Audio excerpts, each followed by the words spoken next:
जय हिंद दोस्तों। क्या पूरी दुनिया पे परमाणु हथियार का संकट बहुत तेजी से बढ़ रहा है। हाल ही में आए ईरान से एक खबर ने बहुत चिंतित कर दिया लोगों को। ईरान ये डिस्कस कर रहा है एनटीपी से बाहर होने का, और एक्सपर्ट का मुताबिक कहना ये है एक्सपर्ट का कि अगर ईरान एनटीपी से बाहर होता है तो पूरी दुनिया में परमाणु हथियार बनाने का होड़ मच जाएगी। और लेकिन ये बात स्पष्ट है, ईरान बहुत पहले ही स्पष्ट कर चुका है कि हम कभी सोचेंगे भी नहीं परमाणु हथियार बनाने का और कभी बनाएंगे भी नहीं।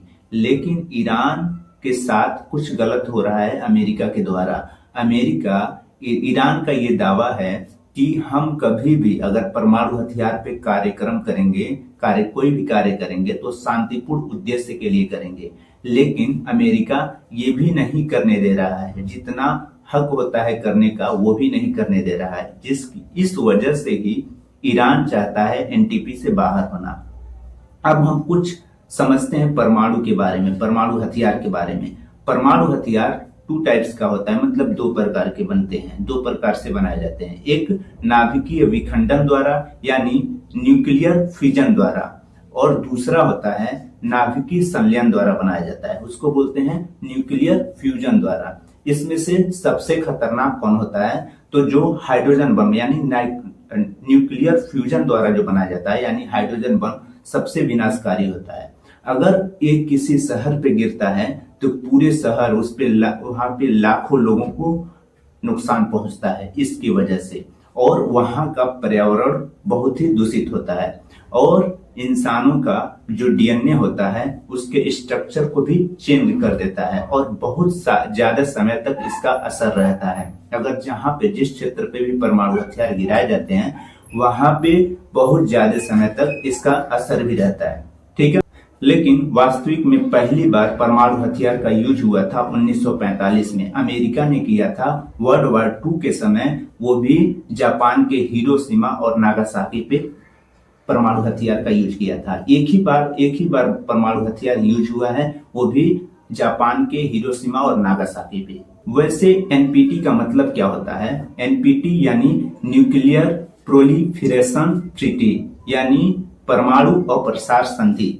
इसका मतलब क्या होता है, ये क्यों बनाया गया? इसका मतलब ये है, ये इसलिए बनाया गया कि जो अभी तक परमाणु हथियार बन चुके हैं उसके विस्तार को रोकना, मतलब और ज्यादा न बने। और दूसरी चीजें ये जो परमाणु हथियार के द्वारा ऊर्जा होती है उसको शांतिपूर्ण यूज करना। और तीसरी चीज ये कि जिसने इस परमाणु हथियार को बना चुका है वह उसको खत्म करे, ये इसका उद्देश्य था।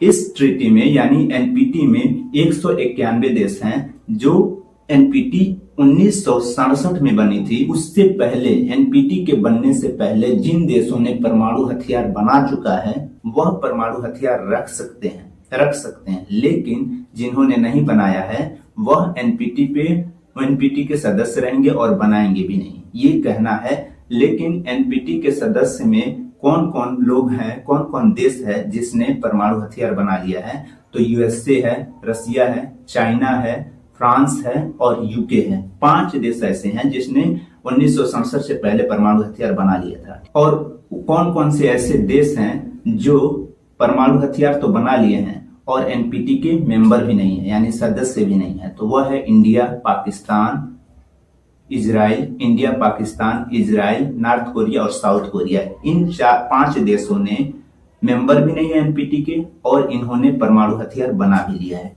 एनपीटी जो है यानी परमाणु अप्रसार संधि, इसको कंट्रोल करने के लिए एक और चीज बनाई गई, एक और बॉडी बनाई गई, इंटरनेशनल एटॉमिक एनर्जी एजेंसी को बनाया गया जो एनपीटी को कंट्रोल करता है। IAEA यानी इंटरनेशनल एटॉमिक एनर्जी एजेंसी को 1957 में बनाया गया था।